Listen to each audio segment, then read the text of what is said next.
Halo Sobat KP semuanya, Assalamualaikum warahmatullahi wabarakatuh. Salam sejahtera, salam Om Swastiastu.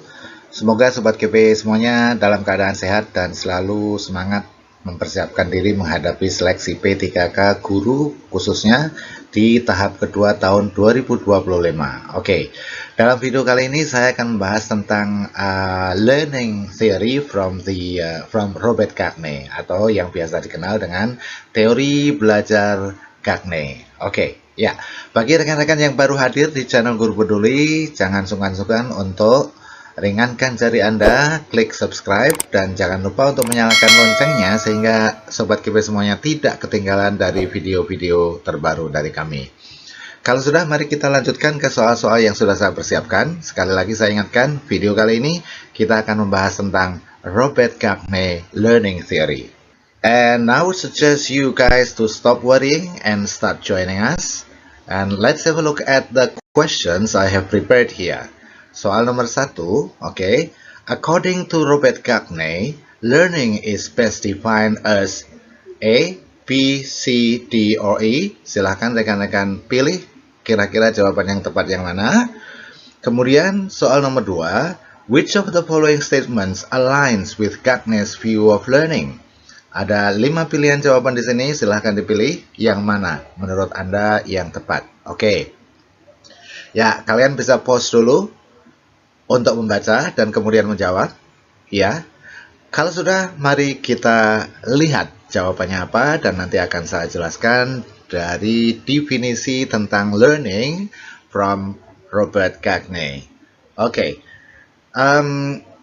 Question number 1. According to Robert Gagne, learning is best defined as lasting change in human capabilities due to experience and interactions with the environment. Jadi, menurut Robert Gagne, pembelajaran atau belajar itu adalah perubahan kemampuan, yang terjadi karena pengalaman dan juga interaksi dengan lingkungan sekitarnya. Soal nomor 2, jawaban yang tepat adalah learning is a result of personal experiences and organized instruction. Kalau diterjemahkan, belajar itu adalah hasil dari pengalaman seseorang dan juga dikombinasikan dengan pengajaran yang terstruktur, gitu ya. Oke. Nah, berikut ini adalah definisi dari belajar menurut Gagne. According to Robert Gagne, learning is a change in human capabilities that persists over time and is not simply a result of natural growth, but rather a product of experience and interaction with the environment. Jadi, dari definisi ini kita bisa menyimpulkan bahwasanya belajar menurut Gagne itu adalah perubahan kemampuan atau kapabilitas seseorang yang berlangsung untuk waktu yang lama, Maksudnya yang berlangsung dalam waktu lama itu kemampuannya itu bisa berlangsung lama, gitu ya, And it's not simply a result, dan bukan semata-mata hasil dari perkembangan atau pertumbuhan secara alami, tetapi lebih pada hasil dari pengalaman dan juga interaksi dengan lingkungan. Jelas ya Sobat KP semuanya? Oke. Jadi kalau misalnya Anda menembak ya, misalnya kita belajar menembak. Kalau sekali tembak kita bisa tepat sasaran, kemudian kedua kali menembak kita tidak tepat sasaran, 3 kali menembak tidak tepat sasaran, itu artinya belum kapabilitas ya. Kenapa? Karena yang dimaksud dengan capability itu adalah that persists over time, yang dia bisa berlangsung untuk periode waktu yang cukup lama, yang relatif lama, begitu ya. Ya, jadi yang dimaksud dengan learning itu adalah atau belajar itu kalau kita bisa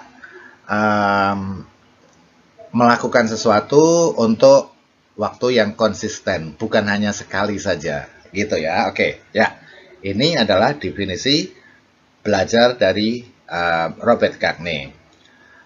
Perubahan kemampuan seseorang, yang berlangsung untuk waktu yang relatif lama dan bukan merupakan hasil dari pertumbuhan secara alami, tetapi lebih pada hasil dari produk dari perpaduan antara pengalaman seseorang dengan interaksi dengan dengan lingkungannya. Oke.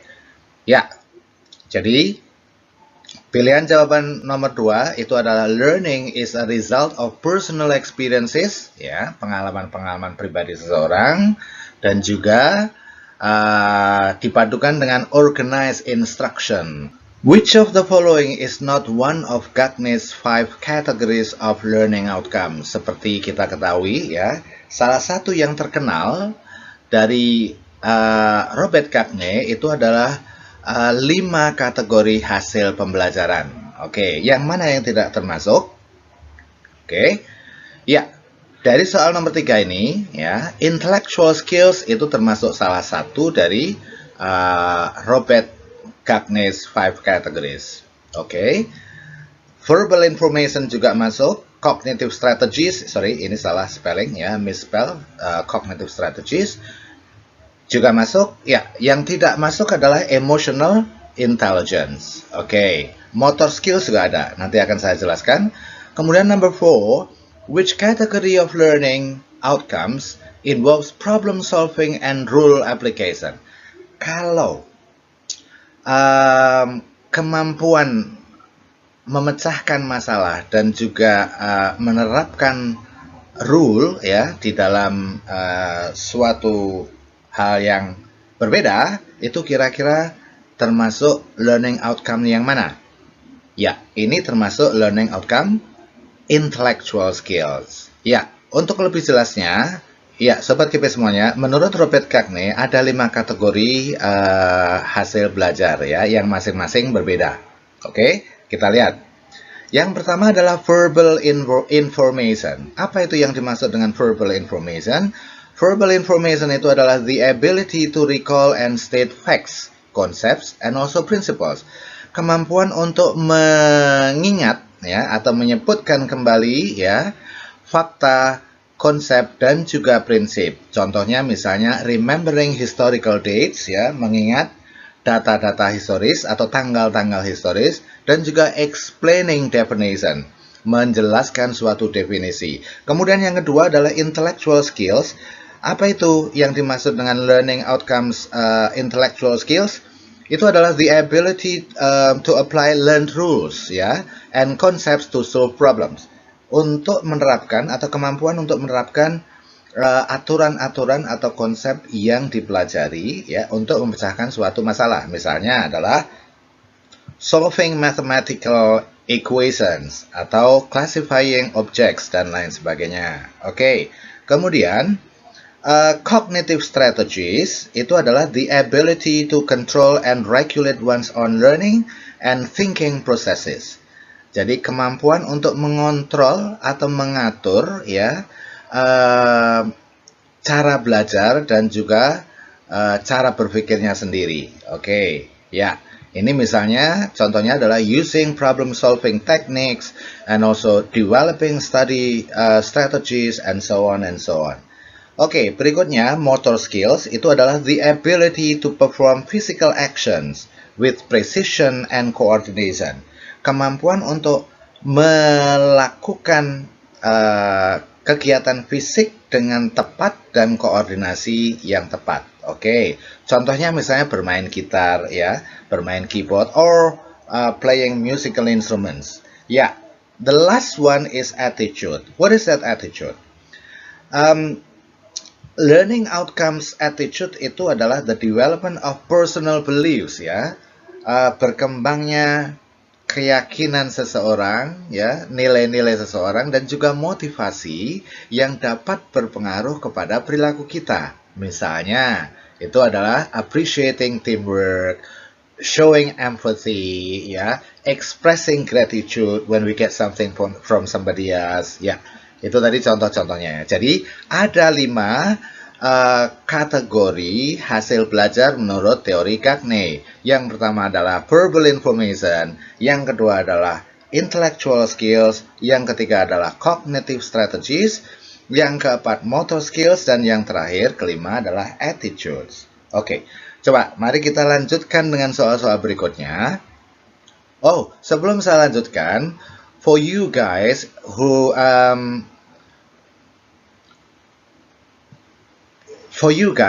yang interested in joining our online class, preparing. Oke, bagi kalian yang sedang mempersiapkan diri untuk menghadapi P3K Guru Bahasa Inggris di tahap kedua ini di tahun 2025, if you do think you want to be better prepared, join our online class, ya. Biayanya hanya 385.000, but you will get 15.5% discount, and you only need to pay 325,000. Okay, yeah. Let's go to the next questions I have prepared. Okay, let's go to the next questions that I have prepared. Ya, ini masih tentang Robert Gagne 5 Categories of Learning Outcomes, ya. Ini tadi. Sekarang pilihan jawabannya ada di sini, ya. Ya, soal nomor 5, Mr. Ridwan introduces SQ3R method to his students to improve their reading skills. Which learning outcome is demonstrated when a student develops a note-taking system to improve study habits? Ya, SQ3R stands for Survey, Questions, Read, Recite, and Review. Ini adalah suatu teknik atau metode atau cara meningkatkan reading comprehend skill kita, ya. Mr. Ridwan sedang menekankan ini kepada siswa, dan menurut Anda kira-kira ini yang mana? Ya, ini adalah tentang reading strategy tadi, ya. Oke. Jadi improving the reading skill ini berarti tentang apa? Tentang intellect. Ini tentang apa? Cognitive strategies, ya. Oke, artinya apa? Siswa, our students is improving their ability to control their learning and also their thinking processes here. Iya, soal nomor 6. A teacher encourages students to respect different opinions in class discussions. Kira-kira yang mana? Iya, respect. Kata kuncinya adalah encourages respect to different opinions. Nah, ini adalah attitude. Ya. The development of personal belief, values, and also motivation that influences behavior. Ya. Salah satunya adalah showing empathy tadi. Mari kita lanjutkan ke soal berikutnya. Iya. Soal berikutnya adalah tentang prinsip. Which one is not the principle of Gagne's learning theory? Ya, yang bukan merupakan prinsip dari Gagne's learning theory, yang mana kira-kira? Ya. Sebelum Anda bisa menjawab ini, saya harus menyajikan kepada Anda bahwasanya ada 7 principles in Robert Gagne's learning theory. The first one is different types of learning require different strategies. Beda pembelajaran membutuhkan beda strategies. Jadi the 5 categories of learning outcomes. Jadi setiap kategori hasil pembelajaran tadi itu membutuhkan strategi yang berbeda untuk mencapainya, begitu ya. Each category needs different approach. Setiap kategori membutuhkan pendekatan yang berbeda dari 5 kategori tadi. Ini prinsip yang pertama. Prinsip yang kedua saya baca dengan cepat. Learning follows a hierarchical structure. Pembelajaran itu, ya, selalu mengikuti hierarkis. Jadi complex learning builds upon simpler foundational skills. Jadi pembelajaran yang lebih kompleks itu biasanya ya dibangun dari yang sederhana, jadi yang lebih dasar atau lebih sederhana. Lower level skills must be mastered before higher level problem solving can occur. Jadi kemampuan dasar itu harus dikuasai dulu sebelum masuk kepada higher level problem solving can occur. Oke. Sebelum masuk ke yang lebih tinggi. Oke, kemudian yang ketiga ada the 9 events of instruction guide learning. Saya akan jelaskan di halaman yang berbeda nanti. Ya, berikutnya ada internal and external conditions. Itu artinya apa? Internal conditions itu apa? Pengetahuan siswa sebelumnya, ya, motivasinya, itu akan mempengaruhi belajar. Sementara external conditions itu adalah instructional design, desain pengajaran kita, feedback yang kita berikan, dan juga learning materials yang kita gunakan, ya, materi pembelajaran yang kita gunakan. Semuanya itu ya memberikan dampak kepada kesuksesan belajar. Kemudian yang kelima, learning requires active participation. Belajar itu membutuhkan partisipasi dari yang belajar secara aktif. Learners must engage in practice and application to reinforce new knowledge. Jadi para pembelajar atau siswa itu harus terlibat di dalam praktek dan penerapan pengetahuan yang baru untuk reinforcement. Oke, yang berikutnya adalah passive learning atau belajar pasif itu ya. Apa itu? Hanya listening dan reading itu tidak not enough ya. For deep understanding, tidak akan menghasilkan pemahaman yang dalam gitu ya. 6. Effective instructions is systematic and structured. Pengajaran yang efektif itu yang sistematis dan terstruktur, oke? Ya.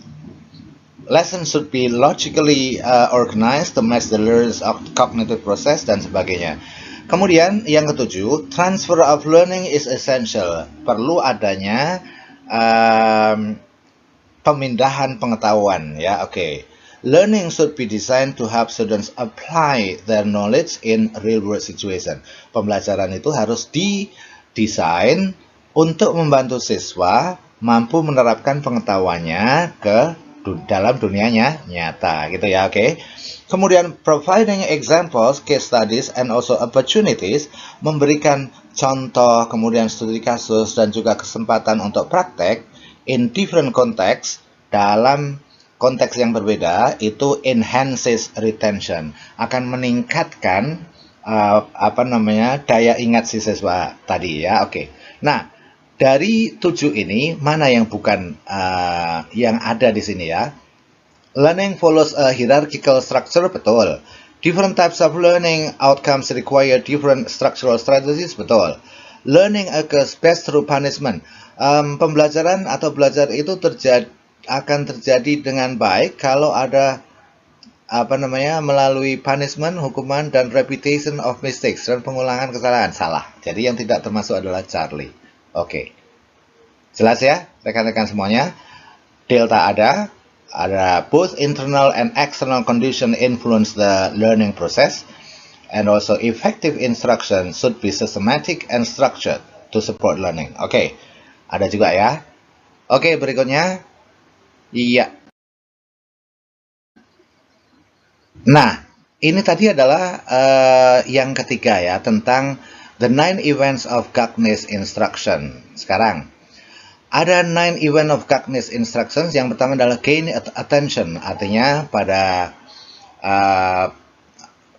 awal kegiatan pembelajaran itu sebaiknya kita melakukan kegiatan yang bisa menarik minat siswa gitu. Kemudian setelah minat siswa itu tertarik, atau setelah kita mampu menarik minat siswa, kita need to inform them with the objectives. Kita perlu menyampaikan kepada mereka tujuan pembelajaran. Oke. We should clearly state what they will learn and why it is important, gitu ya. And also we need to stimulate recall or prior learning. Artinya kita juga perlu untuk menstimulasi pengulangan atau mengingat apa yang sudah mereka pelajarin sebelumnya. Connect new content to what learners already know. Artinya kita hubungkan konten yang baru, dengan apa? Dengan apa yang siswa sudah ketahui.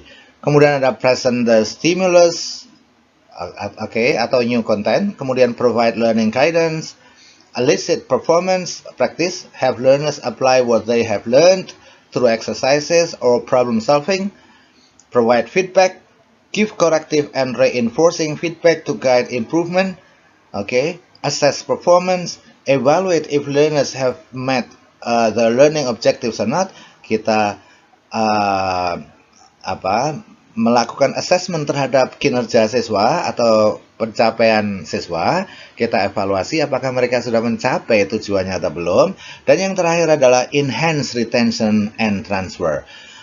Tingkatkan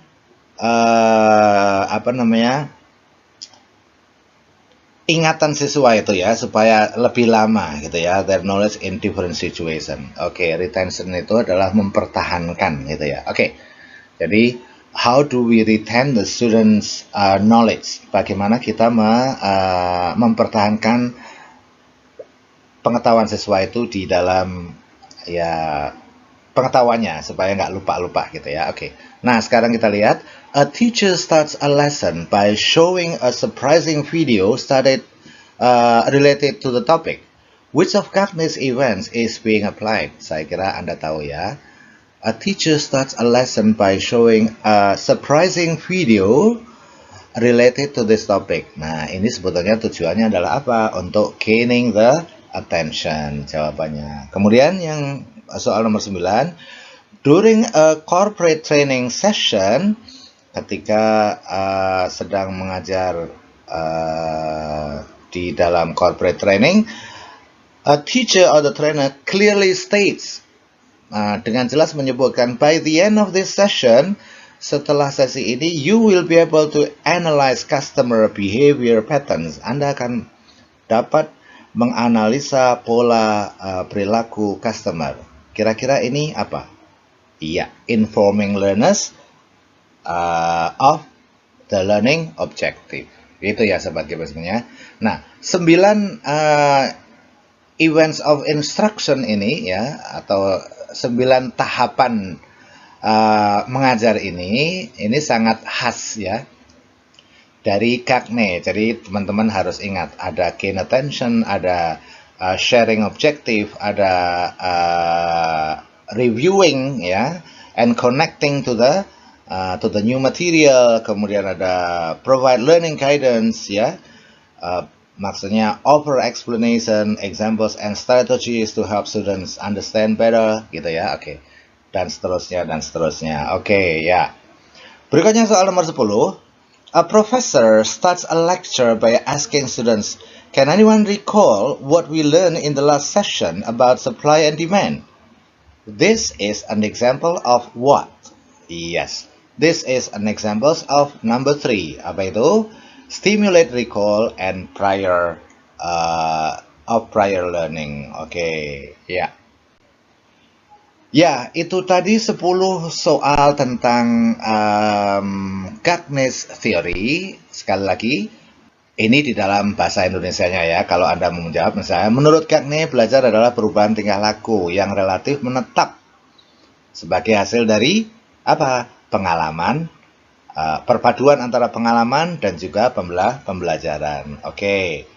Berikut ini adalah ciri-ciri belajar kecuali satu di antaranya.